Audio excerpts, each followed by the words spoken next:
my stuff is all about metaphor. Yeah. And my method of modelling is by finding out the metaphors that people use in their thinking about their stuff. Okay. It's called clean language. I'm fairly certain you won't have come across it. What was that? Clean language, it's called. No, I don't know much. But what it does, it works on the principle that metaphors underpin the unconscious processes that we have, and that the metaphors we use in our thinking spill out in the language we use. Okay, I believe that, So what I'm curious about is when you're modelling, when you're learning, that's like what for you? First thing that comes to mind, I don't know if this is what I use, but since I've been trying to resurrect my drawing starting this year, because I wanted to be a comic book penciler for a very long time when I was a kid. I think that modeling is like drawing animals in a zoo. It's like watching animals move and behave and trying to capture that in snapshots. That's the first thing that came to mind, but I'm not sure that's the best analogy, but looking at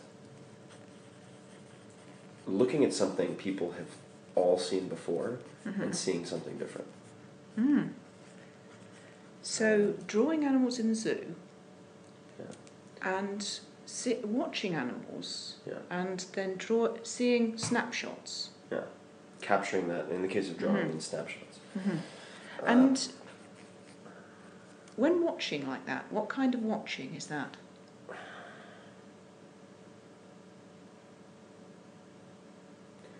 Unbiased. I mean, you really have to have a blank slate. You can't come into it with preconceived notions about what a lion should do, or your drawing's going to be crap. You have to come into it to capture what you see and not necessarily filter it or interpret it or skew it before you put it down. At least that's the first part for me. So what needs to happen for a blank slate like that?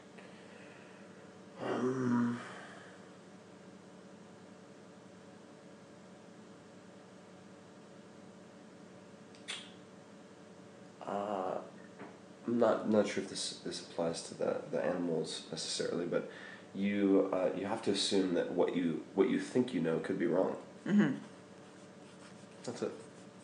And then there's a blank slate. Yeah. And then you watch the animals. Yeah, and then you write down your observations first. I mean, I think this is the core of the scientific method, right? You should, or Sherlock Holmes. I'm very fascinated by Sherlock Holmes, who was modeled after a doctor, actually.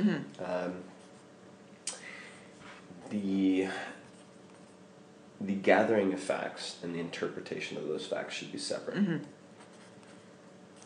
And if you go into a study of any type with your conclusions already half formed, you're going to look for data, you're going to look for things that confirm that, which is confirmation bias. It's a very, very common problem in science as well, medicine also. So when you're watching the animals and there's a blank slate, how do you know when to draw? You don't. You do a lot of drawing. You do a lot of drawing. The way you get a good drawing is by doing a lot of drawing. That's why the artists will very often use, at least sketch artists, also animators will use erasable light blue pencils, and then they'll go over the sketches they like later with ink or darker pencil or something like that. The way you get a good drawing is by doing a lot of drawings. And I mean, most of the things I capture when I'm studying someone ends up getting thrown out. The vast majority. So you make a lot of drawings, and then what happens?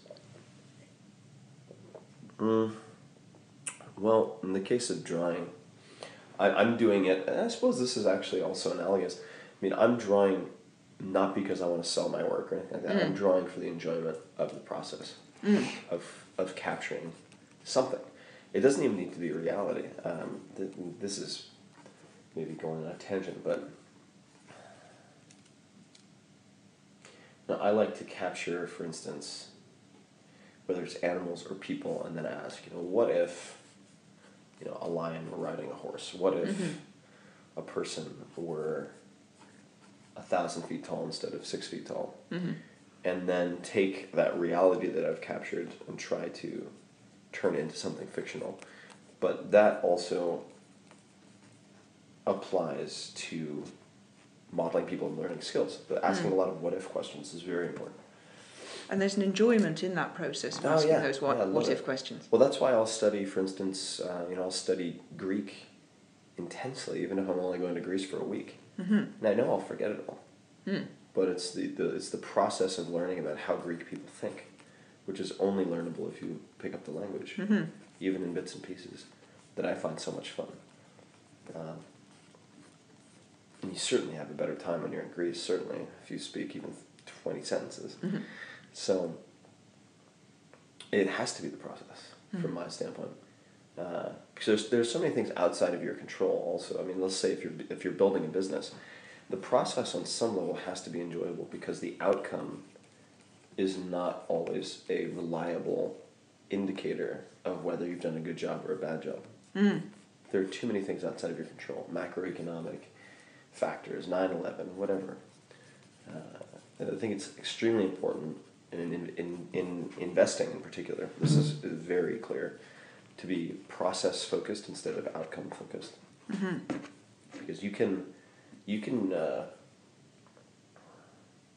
get a good result for the wrong reasons, and you can get a bad result even when focusing on the right things. But if you get a good result by doing the wrong things, it doesn't mean you should do the wrong things as a policy, which is a mistake for a lot of people make. Anyway, but you're having fun in the process of doing the drawings themselves.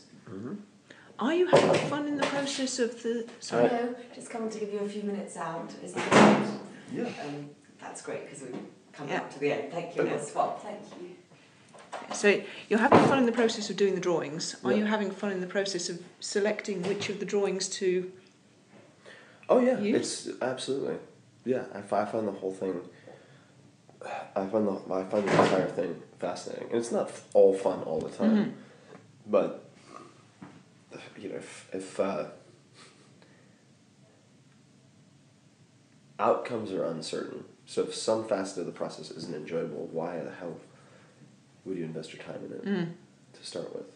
I mean, even something that's painful, I think, can be enjoyable. Like going to the gym and getting stronger, I find hugely enjoyable. But do I enjoy doing 20 rep squats to failure? Not particularly. Do I enjoy puking into a bucket after doing a really intense lactic acid workout? Not particularly. But do I enjoy the knowing that I am becoming stronger each time I plan it properly, time it properly, and come in, and I'm able to do that much more? Absolutely. So how do you know when to check whether you're having fun yet? I think you can tell. I mean, the fun for me is walking in, and in this particular case, I think it's one of those things you just know. It's